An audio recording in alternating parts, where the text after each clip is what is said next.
In segment 1.1, we're going to talk about cryptographic hash functions. We'll talk about what they are and what their properties are, and then later we'll move on and talk about what their applications are. So a cryptographic hash function is a mathematical function, and it has three attributes that we need to start with. First of all, a hash function can take any string as input, absolutely any string of any size. It produces a fixed size output. We'll use 256 bits in this series of lectures because that's what Bitcoin does. And it has to be efficiently computable, meaning given a string, in a reasonable length of time, you can figure out what the output is. So that's a hash function, but we're going to need hash functions that are cryptographically secure. The cryptographic properties of hash functions are a complicated topic in general, but we're going to focus here on three particular properties, and I'll explain in a minute what those are. In particular, that the function is collision-free, that it has a hiding property, and that it's puzzle-friendly. And for each of these, I'll talk about what the property is, what it means, and then I'll talk about why it's useful to have a function that has that property. So first, collision-free. So the first property that we need from a cryptographic hash function is that it's collision-free. And what that means is that it's impossible, nobody can find values x and y such that x and y are different, and yet the hash of x is equal to the hash of y. And so if we look at the operation of the function as depicted by one of these red arrows, here's x and h of x, and here's y and h of y, then nobody can find a situation like this, that you have an x and y that are separate, and yet when you hash them, they hash to the same value. Now, one thing to notice is that I said nobody can find. I didn't say that there is no collision. Because if you think about it, there has to be a collision. Collisions do exist, and to understand why that is, we can use this diagram. Over here on the left, I'm depicting all of the possible inputs to this function, which can be a string of any size. And over here, I have all of the possible outputs, which has to be a string of 256 bits in size. So the right-hand side here, the outputs, there are only 2 to the 256 possibilities. Over here, there are more possibilities.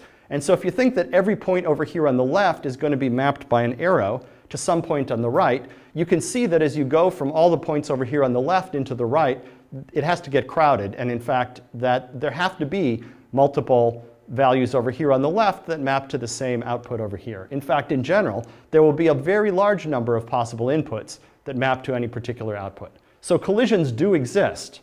I said before, nobody can find a collision, and that's the key question. We know collisions exist. The question is, are there any collisions that are findable by regular people using regular computers? Okay. Now, to make things even worse, I said that it has to be impossible to find a collision. Let me tell you how to find a collision, because there's a method that's guaranteed to work. And the method works like this, that we're going to pick 2 to the 130 randomly chosen inputs over on the left cloud of that previous diagram. And if we pick those 2 to the 130 randomly chosen inputs, it turns out there's a 99.8% chance that at least 2 of them are going to collide. And so this is a very simple method for finding a collision. It works no matter what the hash function is, but of course the problem is that this takes a very, very long time to do.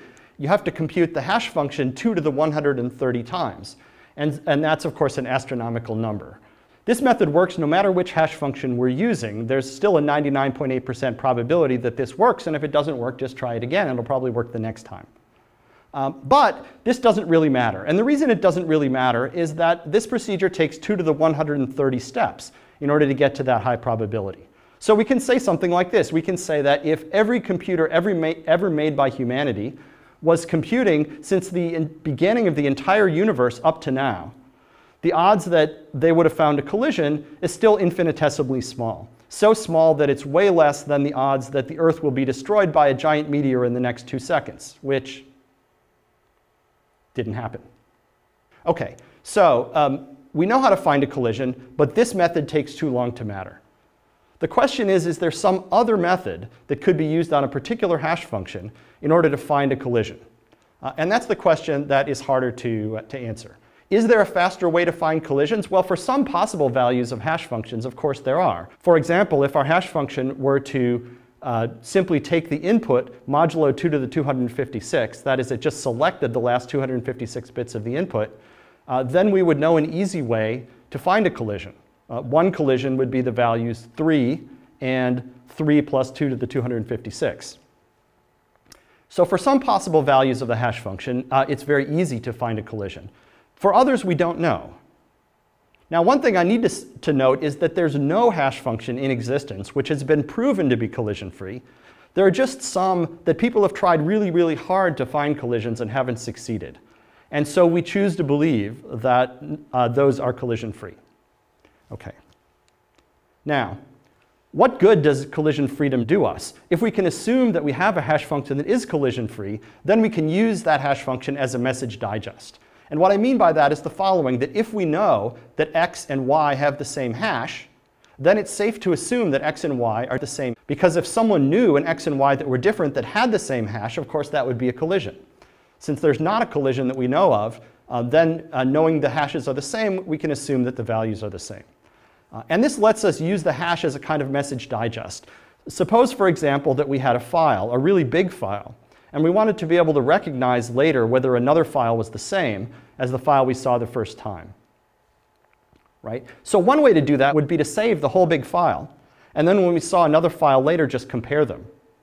But because we have hashes that we believe are collision-free, it's more efficient to just remember the hash of the original file. Then if someone shows us a new file and claims that it's the same, we can compute the hash of that new file and compare the hashes. If the hashes are the same, then we conclude that the files must have been the same. And that gives us a very efficient way to remember things we've seen before and recognize them again.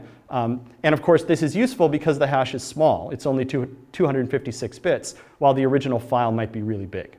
So hash is useful as a message digest, and we'll see later on in this lecture and in subsequent lectures why it's useful to use hashes as message digests.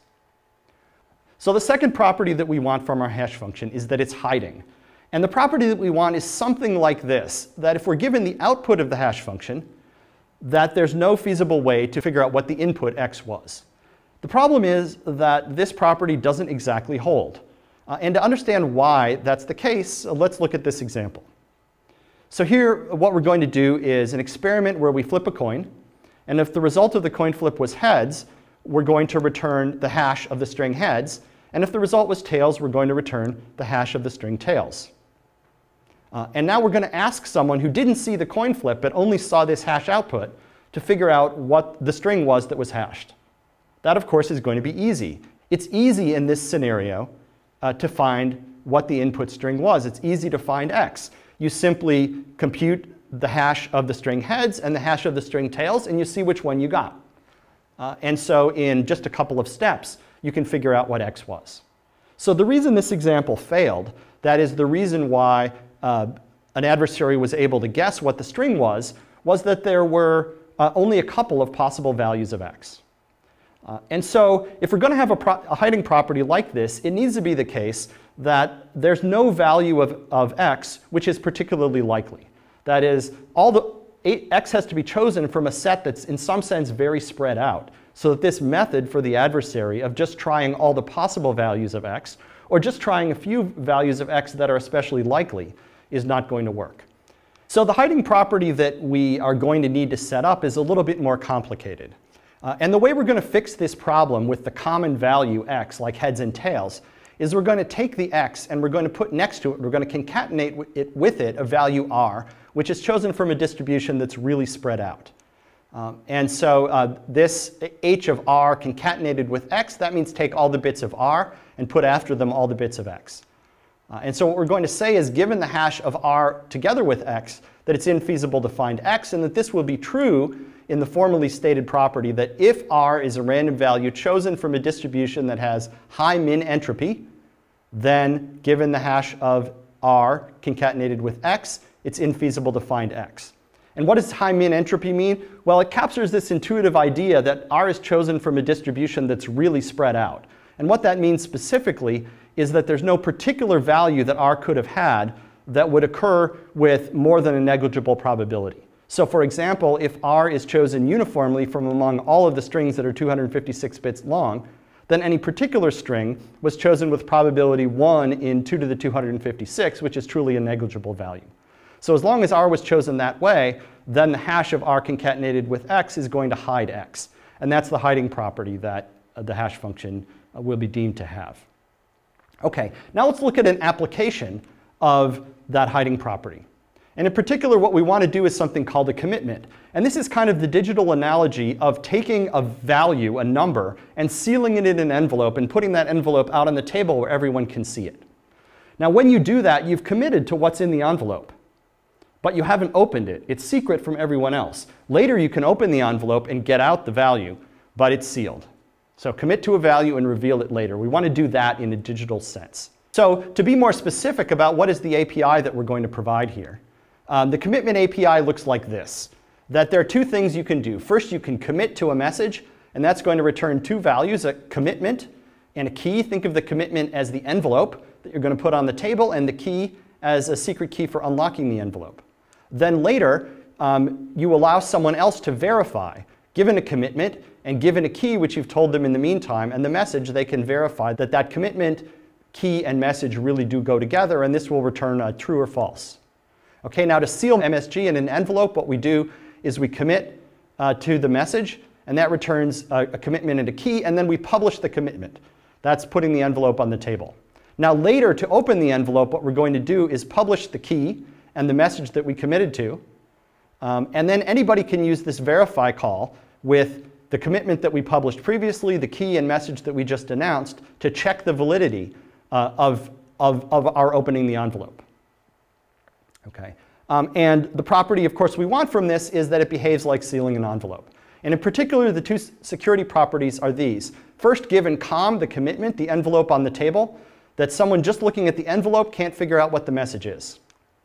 The second property is that it's binding, that when you commit to what's in the envelope, you can't change your mind later. That is, it's infeasible to find two different messages such that you can commit to one message and then later claim that you committed to another, and the whole thing will verify. Okay, so how do we know that these two properties hold? Well, first we need to talk about how we're going to actually implement commitments. And the way we're going to implement commitments is like this. That in order to commit to a value message, we're going to generate a random 256-bit value and call it the key.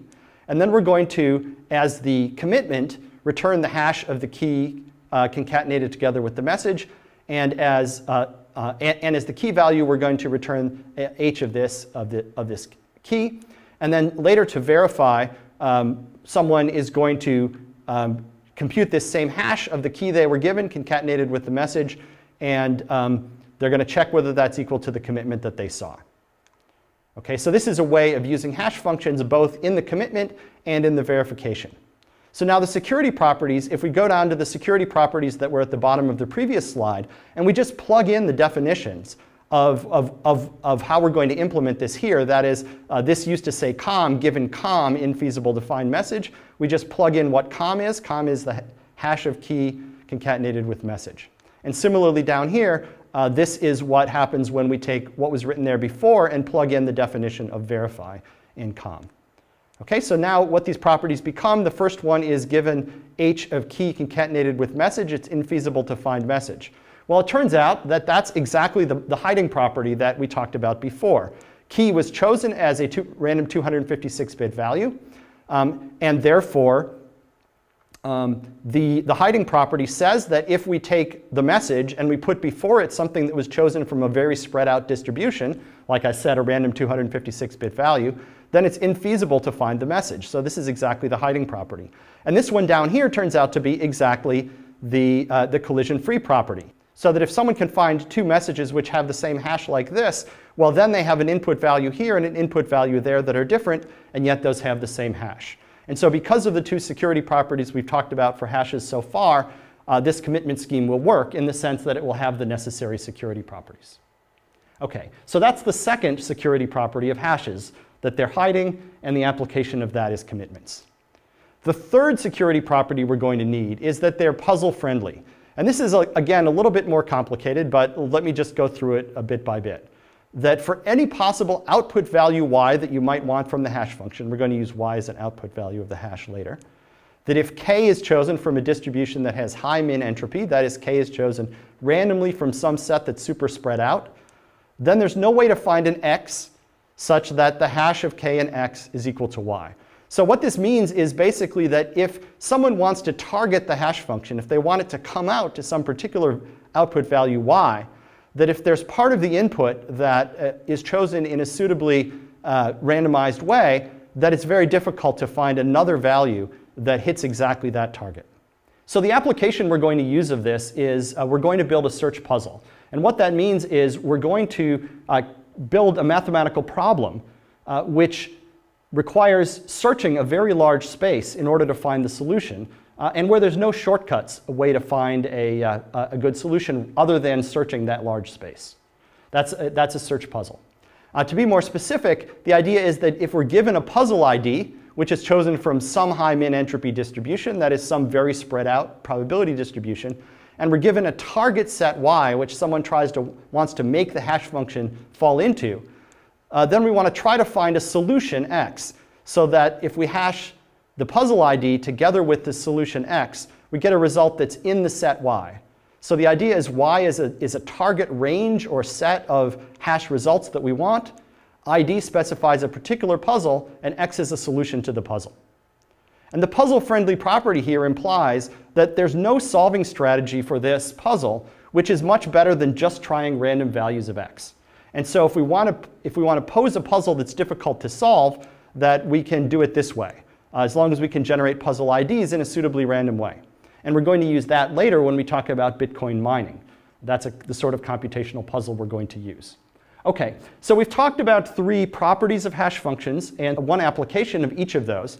Now let me talk just very briefly about the particular hash function we're going to use. There are lots of hash functions in existence, but this is the one Bitcoin uses, and it's a pretty good one to use. It's called SHA-256, or SHA-256, and it works like this. Basically, it takes the message that you're hashing, and it breaks it up into blocks that are 512 bits in size. The message isn't going to be, in general, necessarily exactly a multiple of the block size, so we're going to add some padding at the end. And the padding is going to consist of, at the end of the padding, a 64-bit length field, which is the length of the message in bits. And then before that, it's going to consist of a 1-bit, followed by some number of 0 bits. And you choose the number of 0 bits so that this comes out exactly to the end of a block. So once you've padded the message so that its length is exactly a multiple of the 512-bit block size, you then chop it up into blocks, and you then execute this computation. You start with a 256-bit value called the IV. That's just a number that you look up in a standards document. And then you take the IV and the first block of the message. You take those 768 total bits, and you run them through this special function C, the compression function, and out comes 256 bits. You now take that with the next 512 bits of the message, run it through C again, and you keep going. Each iteration of C crunches in another 512-bit block of the message and mixes it in sort of logically to the result. And when you get to the very end, you have consumed all of the blocks of the message plus the padding. The result is the hash. That's a 256-bit value. And it's easy to show that if this function C, this compression function, is collision-free, then this entire hash function will also be collision-free. The other properties are a little bit more complicated, so I won't talk about them here. OK, so we've talked about hash functions. We've talked about what hash functions do. We've talked about 3 properties of hash functions and applications of those properties, and the specific hash function that we use in Bitcoin. In the next lecture segment, we'll talk about ways of using hash functions to build more complicated data structures that are used in distributed systems like Bitcoin.